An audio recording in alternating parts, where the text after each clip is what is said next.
conocimiento de su voluntad, en toda sabiduría y comprensión espiritual. Oh, oh. Llevando fruto en toda buena obra, agradándole en todo, creciendo en el conocimiento de Dios. Instituto Bíblico, ven Señor Jesús.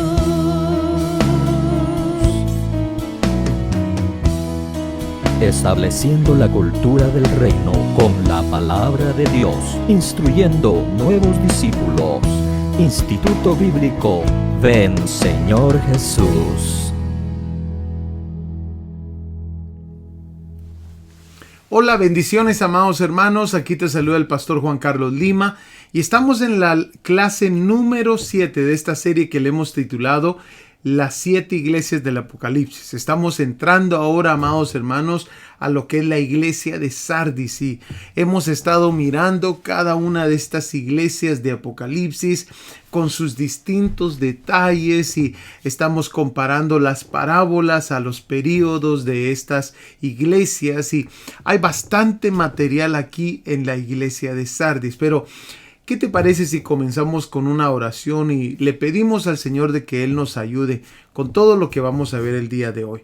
Inclina tu rostro, cierra tus ojos y vamos a comenzar. Padre, en el nombre de Jesús, queremos darte las gracias, Señor, por tus bendiciones y te queremos pedir ahora, Señor, de que tú nos ayudes a comprender tus escrituras, nos bendigas, por favor, Padre, en el nombre poderoso de Jesús. Te lo pedimos y suplicamos. Gracias, Señor. Amén y amén. Vayamos entonces, amados hermanos, ya que esta es una de las cartas más largas que vamos a ver. Vayamos rápidamente a lo que es la ciudad de Sardis. Vamos a ver un poquito de historia para comprender acerca de esta ciudad. Y una de las cosas que vamos a ver es de que esta era la capital del antiguo reino de Lidia, Sardis. Dice aquí, la mayor de las potencias extranjeras que encontraron los griegos en su primera colonización del Asia Menor. O sea que estaba en el Asia Menor. Y fue conquistada por Ciro el Grande en el año 549. Y esto es importante porque algunos estudiosos dicen de que lo que aparece ahí en el capítulo 3 de Apocalipsis, versículo 2, acerca de que sé vigilante, esa frase que tiene que ver con estas conquistas. Miremos lo que encontré ahí en uno de los diccionarios. Mira lo que dice. Pero cuando en el año 549 a.C., el rey persa, Ciro, asediaba a Sardis, un soldado observó la ruta por la cual descendía un defensor de la muralla para rescatar su yelmo caído. Y esa noche Sardis cayó. La misma táctica permitió la captura de Sardis en el año 214 a.C. bajo Antíoco el Grande. Entonces, es muy probable, dicen los estudiosos, que esa frase que aparece ahí de sé vigilante, y lo vuelve a mencionar después otra vez, pues si no velas, te das cuenta en el versículo 3, dicen los estudiosos que tiene que ver con la forma que fue conquistada Sardis en 2 ocasiones. Es muy probable. Ahora, también una de las cosas que se sabe de Sardis es que aquí se teñían los paños. Algunas tradiciones señalan a Sardis también como el lugar donde se aprendió el arte de teñir paños y existió allí por mucho tiempo una importante industria en este ramo, lo cual podría estar relacionado con la expresión sobre las vestiduras blancas. Ese es otro de los puntos que encontré. Muy interesante también. El culto principal de Sardis era a la diosa Cíbeles, de cuyo templo solo quedan hoy 2 grandes columnas. y a Artemisa. Entonces, hay bastante que podemos aprender aquí de la historia. Ahora, vayamos rapidito a lo que es la carta a Sardis, ahí en Apocalipsis capítulo 3, porque es una carta impresionante lo que el Señor viene a hablarle a esta iglesia. Miremos ahí en el capítulo 3, versículo 1, dice: escribe al ángel de la iglesia en Sardis, el que tiene los 7 espíritus de Dios y las 7 estrellas, dice esto: yo conozco tus obras, que tienes nombre de que vives y estás muerto. Bueno, ahí ya nos dio bastante que podemos hablar, pero comencemos con lo que usualmente comenzamos, con el nombre. Miremos entonces de que el nombre de Sardis, nuevamente he sacado esta información directamente del diccionario de Exhaustive Dictionary of Bible Names, y una de las definiciones que da el diccionario acerca del nombre Sardis es que significa remanente, pero también significa los constructores reinan o los constructores gobiernan. Lo otro que significa, que yo quiero que marques bastante en tus notas, esta otra definición: los que escaparon. Y también significa aquellos que salen fuera. Hay 3 definiciones que yo quiero que le pongas mucha atención. Primero es remanente.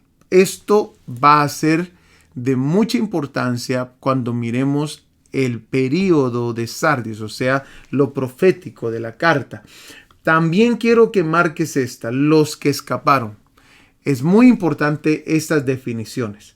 Aquellos que salen fuera. Es algo impresionante. Cuando yo estudié esta carta, amados hermanos, yo me quedé impresionado de lo que el Señor había profetizado para este periodo.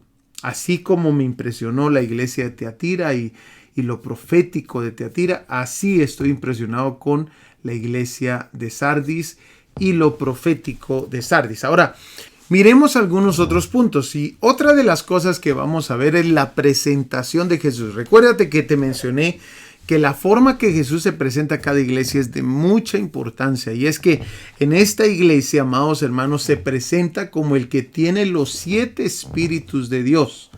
Amén.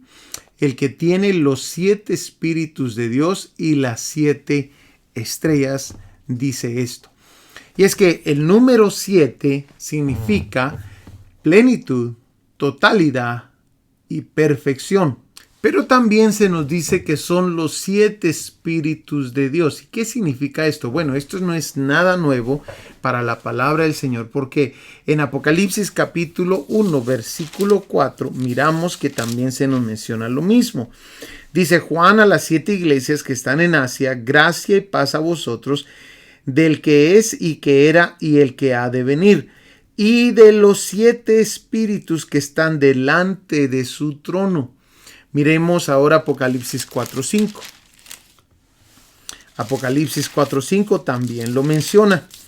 Dice así: y del trono salían relámpagos y truenos y voces, de delante del trono ardían 7 lámparas de fuego, las cuales son los 7 espíritus de Dios. Capítulo 5, versículo 6. Dice: y miré y vi que en medio del trono y de los 4 seres vivientes y en medio de los ancianos estaba en pie un cordero como inmolado, que tenía 7 cuernos, o sea, la plenitud del poder. Los cuernos en la Biblia es poder, y 7 ojos. Y aquí nos dan la definición de lo que son los ojos, los cuales son los 7 espíritus de Dios enviados por toda la tierra. Porque recordémonos que 7 significa plenitud, totalidad y perfección. O sea, amados hermanos, que nos está dando a entender que Jesús tiene la plenitud del Espíritu Santo. Nadie más tiene la plenitud del Espíritu Santo. Nadie más, absolutamente nadie, ni un humano tiene la plenitud del Espíritu Santo. Sí, la iglesia entera, como es la iglesia el cuerpo místico de Jesucristo va a tener en su totalidad la plenitud, porque es el cuerpo místico. Pero como una persona, solamente Jesucristo. Ahora, miremos Zacarías capítulo 3, versículo 9, que también nos interesa bastante. Zacarías capítulo 3, versículo 9. Mira lo que dice. Porque he aquí aquella piedra que puse delante de Josué, sobre esta única piedra hay 7 ojos. He aquí yo grabaré su escultura, dice Jehová de los ejércitos, y quitaré el pecado de la tierra en un día. Pero nosotros ya sabemos lo que significan los ojos en la Biblia. Y es que ahí nos decían, amados hermanos, en Apocalipsis, nos decían que los 7 ojos son los 7 espíritus de Dios. Interesante, ¿verdad? El ojo no solamente significa esto, sino que hay otras definiciones, pero en este caso, en lo que estamos viendo, tiene que ver con los 7 espíritus de Dios, como lo dice ahí Apocalipsis 5, 6, o sea, la plenitud del Espíritu Santo. Ahora, Zacarías 4:10 también nos lo menciona, pero miremos este otro verso que a mí me interesa que revisemos. Isaías capítulo 11, versículo 2. Mira lo que dice. Y reposará sobre él el Espíritu del Señor, 1, Espíritu de sabiduría, 2, y de inteligencia, 3, Espíritu de consejo, 4, y de poder, 5, Espíritu de conocimiento, 6, y de temor del Señor, 7. Interesante, ¿verdad? Entonces, se presenta Jesús a esta iglesia como el que tiene los 7 espíritus de Dios, o sea, la plenitud del Espíritu Santo. Y es que yo en lo personal creo, amados hermanos, que nadie más puede tener la plenitud del Espíritu Santo, porque yo creo que lo quebraría, lo mataría inmediatamente. Por eso es de que Jesús es el único que tiene la plenitud del Espíritu de Dios. Imagínense, la plenitud del Espíritu de Dios. Ahora, miremos por favor por qué se presenta de esta manera. Se presenta de esta manera porque hay una iglesia muerta que necesita ir al que tiene la plenitud de Dios. Imagínense eso. Esta es la razón por la cual se presenta Jesús de esta manera a esta iglesia. Ahora, hay mucho más que vamos a aprender en esta carta. Y otra de las cosas que vamos a ver ahora es que Él conoce las obras de esta iglesia. Y dice esto, que tienes nombre de que vives y estás muerto. Hablemos un poquito de esto. ¿Cómo es que un cristiano puede estar muerto? Que ese es el tipo de cristiano al cual está dirigido esta carta. Al tipo de cristiano que ha muerto.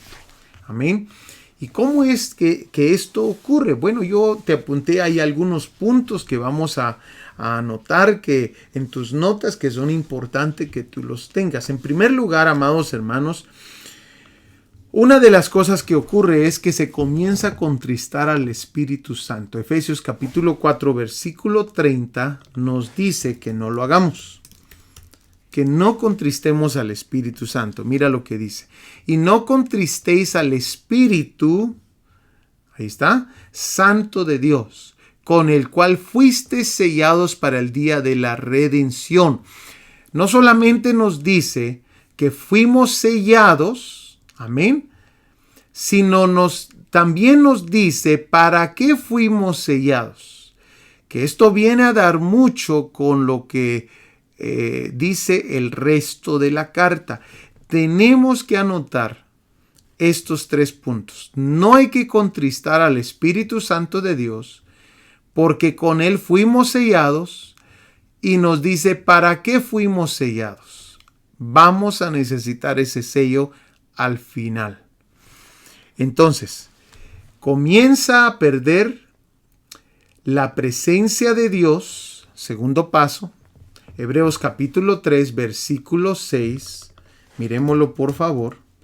Hebreos 3, 6. Comienza a perder la presencia de Dios. Y quiero leerlo. Voy a ver, yo creo que es esta versión. Dice, vamos a ver, Dios habla hoy. Pero Cristo como Hijo es fiel sobre esta casa de Dios que somos nosotros mismos. Si mantenemos la seguridad y la alegría en la esperanza que tenemos.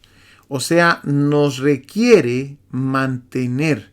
Otra versión dice de esta manera, versículo 6, pero Cristo fue fiel como Hijo sobre la casa de Dios, cuya casa somos nosotros, si retenemos firme hasta el fin nuestra confianza. Qué interesante, ¿verdad? Entonces, démonos cuenta que la presencia de Dios está en la casa que somos nosotros, en la casa de Dios que somos nosotros, pero solo somos casa de Dios si retenemos firme hasta el fin nuestra confianza. O sea, nuestra fe. Confianza y fe son palabras intercambiables. Entonces, démonos cuenta, amados hermanos, que es de mucha importancia estos dos primeros puntos. Tercer punto, son candidatos para ser borrados del libro de la vida.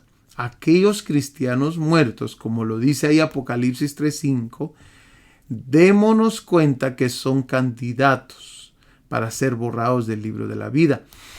Y también démonos cuenta que aquellos cristianos que están en camino a morir comienzan a adormecerse, como lo dice Romanos 13:11 al 14. Pero también, curiosamente, me llama la atención este punto, Cristo los viene a sorprender como ladrón en la noche. Ahí en Apocalipsis capítulo 3, versículo 3, que es muy similar a alguien más. Vamos a verlo.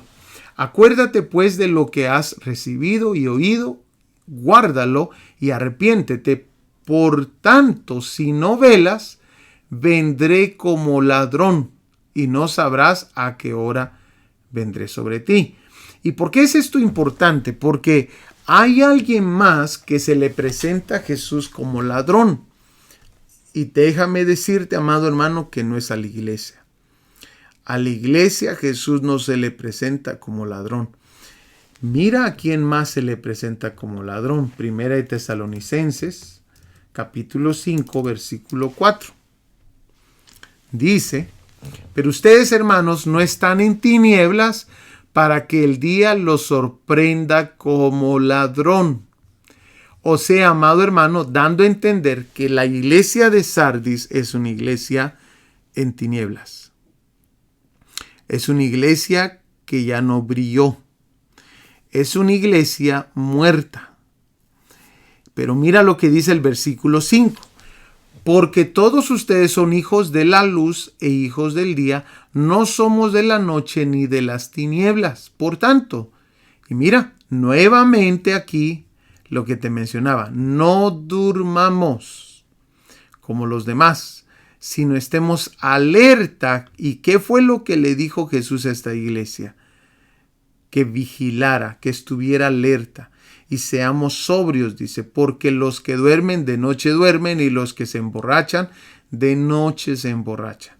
Pero puesto que nosotros somos del día, seamos sobrios, habiéndonos puesto la coraza de la fe y del amor y por casco la esperanza de la salvación. Entonces, miremos ahora que está hablando del mismo tema aquí. ¿Cómo se mira un cristiano que va en camino a la muerte? Comienza a entristecer o contristar al Espíritu Santo, pierde la presencia de Dios. Nosotros somos casa, si retenemos, ¿te recuerdas? Son candidatos para ser borrados del libro de la vida, se adormecen y de repente Cristo los sorprende como ladrón en la noche. Ya no están en la categoría de ser luz. sino de ser tinieblas. Ahora, miremos esto porque a mí me interesa bastante que toquemos este punto del cristiano muerto el día de hoy. ¿Cómo se comienza? Está el cristiano vivo y comienza a retroceder. Miremos Hebreos capítulo 3, versículo 12. Dice así: tengan cuidado, hermanos, no sea que en alguno de ustedes haya un corazón malo de incredulidad, para apartarse del Dios vivo. Antes, exhórtense los unos a los otros cada día mientras todavía se dice hoy. No sea que alguno de ustedes sea endurecido por el engaño del pecado. Porque somos hechos partícipes de Cristo. Y ojo aquí, si es que retenemos firme hasta el fin el principio de nuestra seguridad.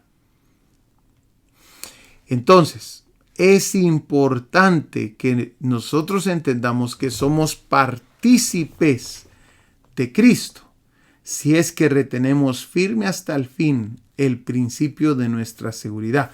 Otra versión, Nueva Traducción Viviente, lo dice de esta manera: pues si somos fieles hasta el fin, confiando en Dios con la misma firmeza que teníamos al principio, cuando creímos en Él, entonces tendremos parte en todo lo que le pertenece a Cristo.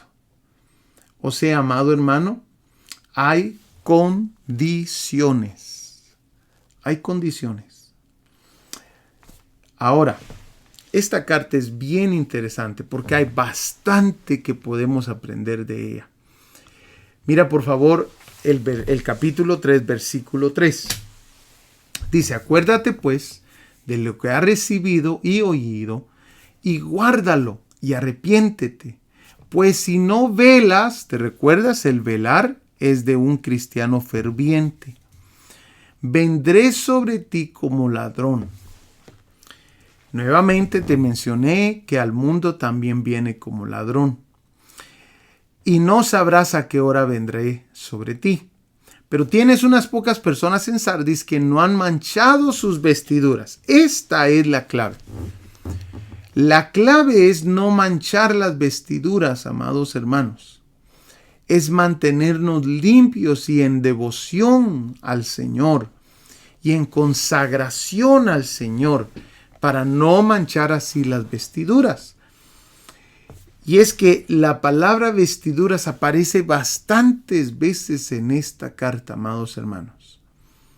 O sea, dándonos a entender que esto es un mensaje primordial, es un mensaje importante aquí en esta carta.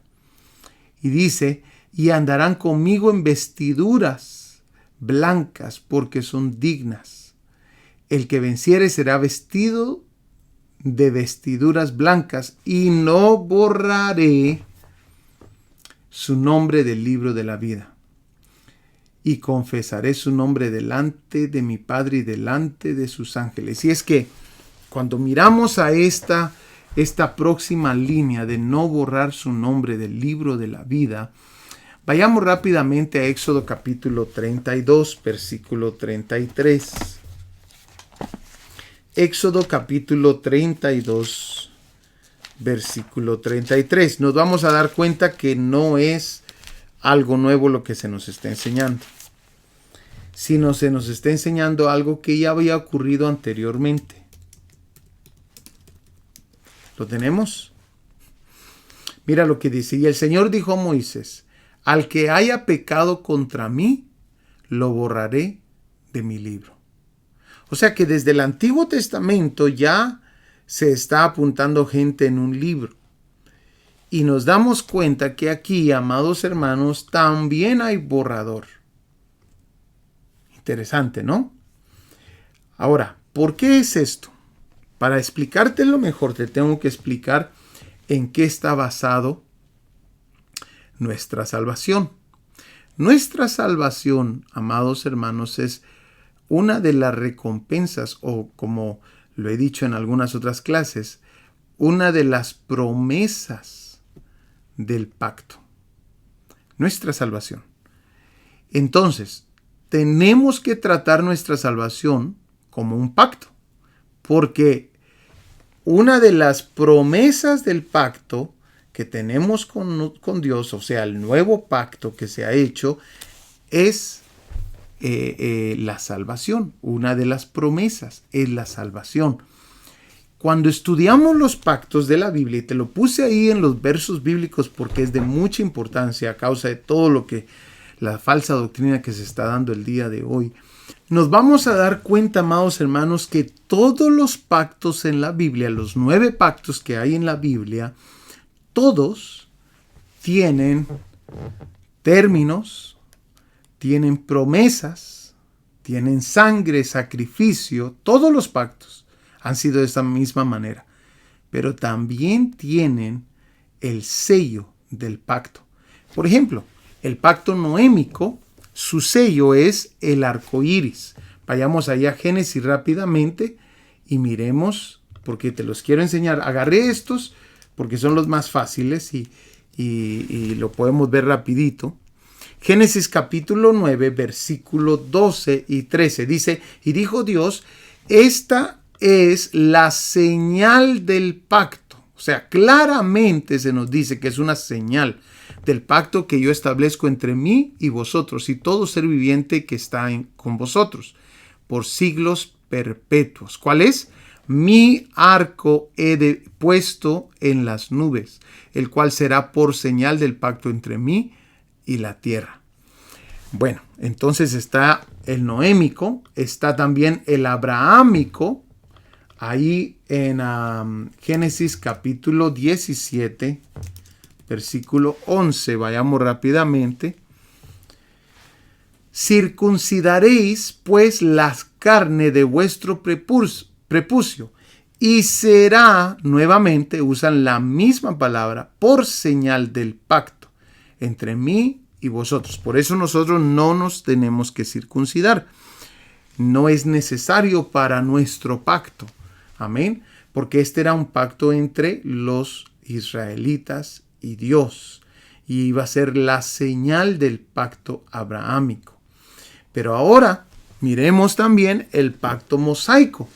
El pacto mosaico también tenía una señal. Éxodo 31, 13. ¿Lo tenemos? Dice así. Tú hablarás a los hijos de Israel diciendo, en verdad vosotros guardaréis mis días de reposo. Amén. Porque es señal. Todo esto era la señal entre mí y vosotros por vuestras generaciones, para que sepáis que yo soy Jehová que os santifico. Y mira lo que dice aquí. Guardarán, versículo 16. Guardarán pues el día de reposo los hijos de Israel, celebrando por sus generaciones por pacto perpetuo. Señales para siempre entre mí, y dice claramente quién es más, y los hijos de Israel. Porque en 6 días hizo Jehová los cielos y la tierra, y en el 7º día cesó y reposó. Entonces, claramente estas son las señales. O sea, nuestra salvación está basada en un pacto. Así, amados hermanos, como los pactos en la Biblia tenían señales, también el nuevo pacto tiene señal. ¿Y cuál es la señal del pacto? Efesios 1:13. Lo dice claramente ahí.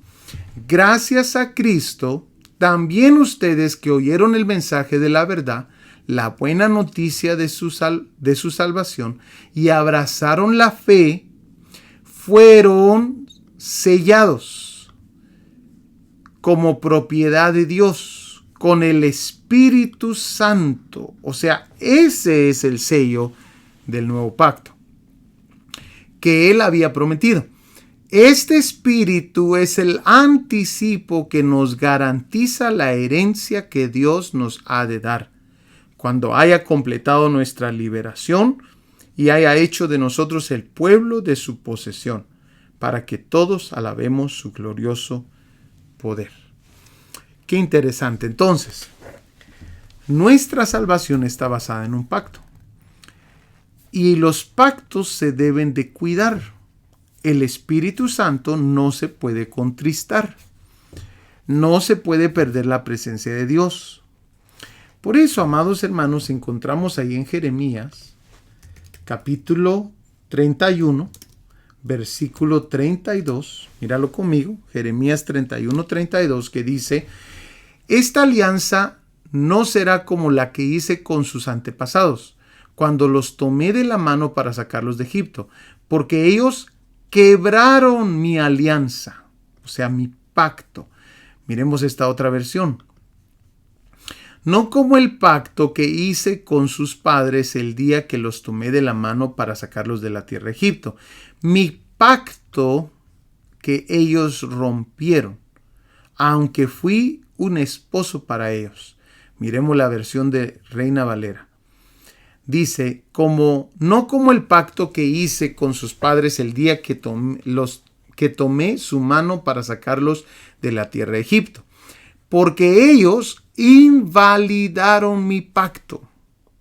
Yo me puse a estudiar esa palabra, invalidar, esta que aparece aquí, y significa rotura, anular, o sea, violar un tratado, convenio o acuerdo, y así encontrarse en un estado de disociación.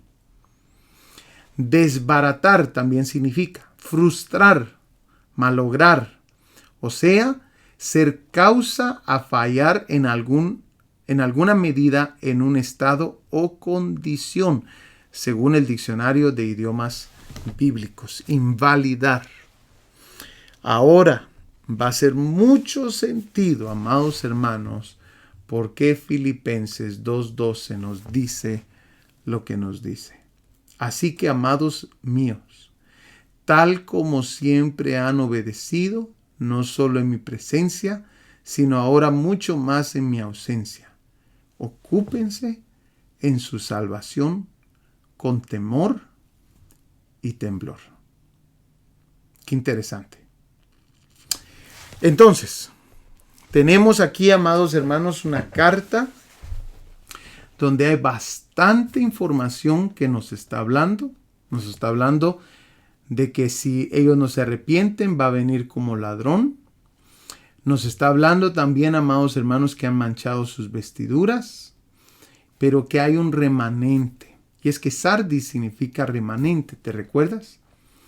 Ahora, vayamos rápidamente a lo profético de la carta de Sardis. Miremos ahí en el capítulo 3, porque se va a poner muy interesante esta carta. Lo profético de la carta de Sardis. Apocalipsis capítulo 3, versículo 1 al 6. Y vamos a darnos cuenta, amados hermanos, que este es el periodo de la iglesia muerta. Se cree, amados hermanos, que viene siendo desde el 1517 a 1750. Pero también lo consideran el periodo de los reformadores. Interesante. Ahora todo va a hacer mucho sentido, amados hermanos. El periodo de la iglesia muerta, bueno, se le dice aquí que tiene nombre de que vives, pero estás muerto. Pero a la misma vez la iglesia se llama Sardis. Y Sardis significa remanente, los que salieron fuera, los que escaparon. ¿Te recuerdas las 3 definiciones que te dije que marcaras? ¡Qué impresionante! A la misma vez que estamos viendo el periodo de la iglesia muerta, estamos viendo a la misma vez el periodo de los reformadores. Y es que eso fue lo que pasó en este periodo. El 31 de octubre de 1517, Martín Lutero clava sus 95 tesis en la catedral de Wittenberg. Dios ayudó a esparcir el mensaje, amados hermanos, por medio de la imprenta. Esto fue la clave de que el mensaje de Lutero se esparciera por todo lugar. Mira lo que tengo aquí en mis notas. Las 95 tesis de Martín Lutero fueron traducidas rápidamente al alemán y ampliamente copiadas e impresas. Al cabo de 2 semanas se habían difundido por toda Alemania y pasados 2 meses por toda Europa. Este fue uno de los primeros casos de la historia en los que la imprenta tuvo un papel importante, pues facilitaba una distribución más sencilla y amplia de cualquier documento. Bueno, entonces, ¿qué era lo que hizo Martín Lutero y los reformadores? Ellos regresaron la Biblia a las manos del pueblo, ya que los papas la tenían prohibida. La Biblia era prohibida leerla, amados hermanos. Vamos a estudiar un poquito más de eso despuesito. Pero Martín Lutero encontró, amados hermanos, un tesoro en la Biblia. Romanos capítulo 1, versículo 17. El tesoro que encontró fue este y comenzó a vivir de acuerdo a eso.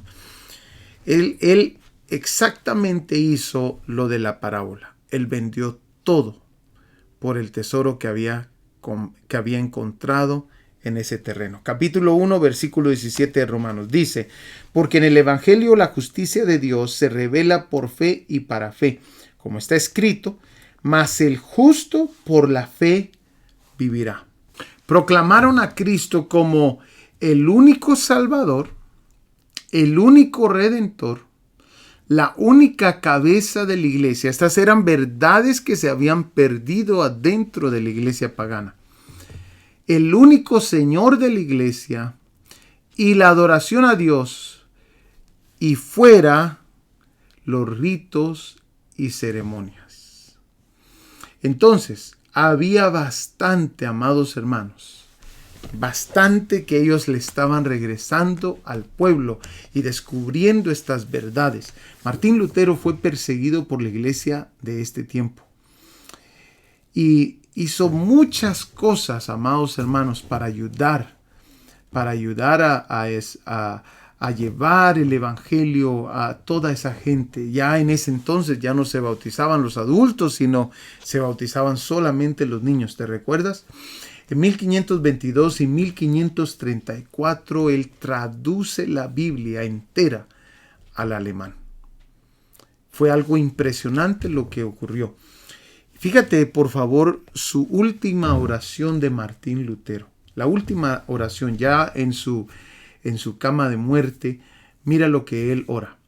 Esta oración está grabada y la tengo acá. Dice: mi Padre Celestial, Dios eterno y misericordioso, tú me has manifestado tu amado Hijo, nuestro Señor Jesucristo. Le he enseñado, le he conocido, le amo como mi vida, mi salud y mi redención, a quien los malvados han perseguido, calumniado y afligido con vituperios. Lleva mi alma a ti. Después de esto, dijo lo que sigue, repitiéndolo 3 veces. En tus manos encomiendo mi espíritu. Tú me has redimido, oh Dios, de verdad. Porque de tal manera amó Dios al mundo que dio a su Hijo unigénito, para que todo aquel que en él cree no se pierda, mas tenga vida eterna. De repente alguien le pregunta a Martín Lutero: ¿estás listo a morir confiando en Jesús y la doctrina que has proclamado en su nombre? Y él dijo a la distancia: sí. Amado hermano, este hombre fue perseguido de un lugar a otro, se tuvo que esconder, tuvo que vivir, amados hermanos, no en una vida de deleites, pero lo hizo todo por amor a Cristo y a su palabra. Ahora, entendamos cómo estaba la iglesia de ese entonces, porque estamos viendo 2 periodos, el periodo de los reformadores y el periodo de la iglesia muerta. Y miremos rápidamente, una de las cosas que tenía, amados hermanos, este periodo es que la iglesia muerta había distribuido las indulgencias. En este tiempo estalló un gran escándalo en Alemania a causa de la cuestión de las indulgencias, documento que exime el alma del paso por el purgatorio. Muchos consideraron esta práctica como un abuso escandaloso y la culminación de una serie de prácticas anticristianas fomentadas por el clero católico. Comenzaron a vender la salvación y a hacerse, amados hermanos, de grandes cantidades de dinero por la venta de las indulgencias. Otra de las cosas que ellos abrazaban, amados hermanos, era el purgatorio. Esto era otra de las cosas que ellos abrazaban. El purgatorio era un lugar intermedio antes de llegar al cielo, decían ellos, donde el hombre tenía que ir a ser purificado. Cada una de estas herejías y falsas doctrinas tienen un verso en la Biblia que la contradice. Por ejemplo, miremos esta del purgatorio. Vaya conmigo a Hebreos capítulo 9, versículo 27. Y dice así: y de la manera que está establecido para los hombres que muera una sola vez, y después de esto, el juicio. Esa es la manera que está establecido para los hombres. No hay forma que tú puedas o yo pueda meter otra cosa en medio de esto. Una vez morimos, después viene el juicio. Así de simple. Lo pone la palabra de Dios. O también esta otra, los intermediarios. Amados hermanos, esta fue otra de las prácticas de la iglesia muerta. La iglesia de este tiempo decía que los sacerdotes eran los intermediarios entre los hombres y Dios. Miremos el verso bíblico que lo contradice. 1 Timoteo capítulo 2, versículo 5. Dice así: porque hay un solo Dios y un solo mediador entre Dios y los hombres, Jesucristo, hombre. ¿Nos damos cuenta? Entonces, así sucesivamente, cada una de estas falsedades llevó a la iglesia, amados hermanos, a lo que es la muerte. Miremos esta otra. Era prohibido leer la Biblia. Esta era otra de las cosas, amados hermanos, que no se podía hacer. No se podía leer la Biblia por parte de los laicos, es decir, aquellos que no fuesen sacerdotes, monjes, etc. Fue prohibida durante siglos. Era prohibido la lectura de la Biblia por parte de los laicos, es decir, aquellos que no fuesen sacerdotes o monjes, etc. Cualquiera que no fuese miembro del clero fue prohibida durante siglos, amados hermanos. Desde el año 1199.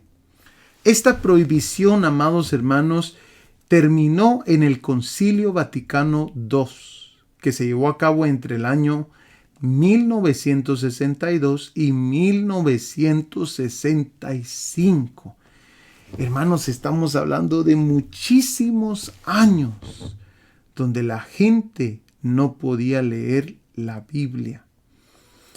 El verso contradictorio a esta práctica, mira lo que dice Juan capítulo 5, versículo 39. Escudriñar las Escrituras, porque a vosotros os parece que en ellas tenéis la vida eterna, y ellas son las que dan testimonio de mí. No solamente nos dice la Biblia que la leamos, sino que las escudriñemos. Y esto lo está diciendo el Señor Jesús. También otra de las prácticas, amados hermanos, que llevó a la iglesia a morir fue el bautismo de bebés. Amén. No hay ningún verso bíblico que apoye esta práctica. Es más, hay versos que contradicen esta práctica, como Hechos capítulo 8, versículo 36. Miremoslo rápidamente. Dice así: y yendo por el camino llegaron a cierta agua, y dijo el eunuco: aquí hay agua, ¿qué impide que yo sea bautizado? Felipe dijo, si crees de todo corazón. Démonos cuenta que uno de los requisitos para ser bautizado es creer. ¿En qué manera puede un bebé creer? Por eso le dice, si crees de todo corazón, bien puedes. Y respondiendo dijo, creo que Jesucristo es el Hijo de Dios. Y mandó a parar el carro y descendieron ambos. Quiere decir que se tuvieron que sumergir. El eunuco se tuvo que sumergir en el agua. Descendieron ambos al agua, Felipe y el eunuco, y le bautizó. Y dice, cuando subieron del agua, el Espíritu del Señor arrebató a Felipe. Quiere decir que no le salpicó con el agua, sino que lo metió al agua. Amén. Y es que una de las cosas que hace el bautismo es que representa, amados hermanos, nuestra sepultura, nuestra vieja vida y nuestra nueva vida, nuestro nacimiento a la nueva vida. Es de mucha importancia. Salpicarlo, mojarle la cabeza, no tiene nada que ver con esto. Específicamente con la práctica bíblica del bautismo. Pero así seguían cada una de estas cosas que se habían inventado, y esta otra creían que las obras salvan. En este tiempo, el período de la iglesia muerta. Pero la Biblia en Efesios capítulo 2, versículo 8, claramente nos lo dice. Porque por gracia sois salvos por medio de la fe. Y esto no de vosotros, pues es don de Dios. No por obras, para que nadie se gloríe. ¿Sabes por qué ellos creían en esto? Porque no podían leer la Biblia. Tú y yo sí la podemos leer. Ahora la luz ha resplandecido a nuestros ojos. Ahora nosotros no nos podemos quedar ya más en tinieblas. Y es que cuando hablamos de estas verdades bíblicas tenemos que darnos cuenta, amados hermanos, que Cristo restauró la iglesia con puras verdades bíblicas. Y las verdades bíblicas que el Señor usó también estaban escondidas ahí, amados hermanos, en el tabernáculo de Moisés. Míralo conmigo. Martín Lutero descubre que el justo vivirá por fe. Y comienza el movimiento luterano en 1517. Después viene otro, amados hermanos, uno llamado Baltasar Hofmeier. En 1525 descubre en la palabra de Dios que es de mucha importancia también el bautismo en agua. Y comienza el movimiento bautista. Después viene Wesley, amados hermanos, en 1729 y comienza a predicar acerca del qué es ser una nueva criatura y qué es ser y vivir en santidad. Y comienza el movimiento metodista. Y en 1906, amados hermanos, viene un predicador llamado William Seymour, que comienza el movimiento pentecostal después de estar predicando que todavía hay bautismo en el Espíritu Santo. Y comienza el avivamiento en 1906. El día de hoy nosotros tenemos, amados hermanos, todo lo demás que sigue a este mapa escondido ahí, de verdades bíblicas, escondido ahí en el tabernáculo de Moisés. Interesante, ¿verdad? Terminemos entonces, amados hermanos, mirando la parábola que le corresponde a este periodo. La parábola del tesoro escondido. Y es que no nos debería de sorprender. Además, el reino de los cielos es semejante a un tesoro escondido. El tesoro escondido aquí tipifican las verdades bíblicas. Aquí, amados hermanos, sigue diciendo, en un campo, el cual un hombre halla y lo esconde de nuevo. Un hombre. Aquí está hablando y refiriéndose a los reformadores. Y recordémonos que Sardis significa aquellos que salen fuera o remanente. Amén. Y también significa aquellos que huyeron. ¿Te recuerdas? Aquí está hablando de toda esa gente, amados hermanos, que salió fuera de la iglesia pagana. Amén. Y dice, y lo esconde de nuevo, y gozoso por ello va y vende todo lo que tiene. Esto habla de la dedicación que ellos hicieron en sus vidas. Dedicaron su vida entera sin importar la persecución que vendría. Ellos fueron perseguidos, amados hermanos, a los diferentes rincones de la tierra. Ahora, la epístola antídoto para Sardis es la epístola a los romanos. Es interesante porque la epístola a los romanos tiene la mayor cantidad de doctrina cristiana. Amados hermanos, la epístola a los romanos es la segunda palabra más usada en esta epístola es rectitud, 64 veces. Y nuevamente Romanos 1:16 y 17, que es el que encuentra Lutero, el justo vivirá por la fe, es uno de los versos principales para esta epístola. Que Dios te bendiga, amados hermanos. Hemos llegado al final de esta carta y te espero para la próxima semana. Dios te bendiga. Nos vemos. Saludos. Estableciendo la cultura del reino con la palabra de Dios, instruyendo nuevos discípulos. Instituto Bíblico Ven Señor Jesús.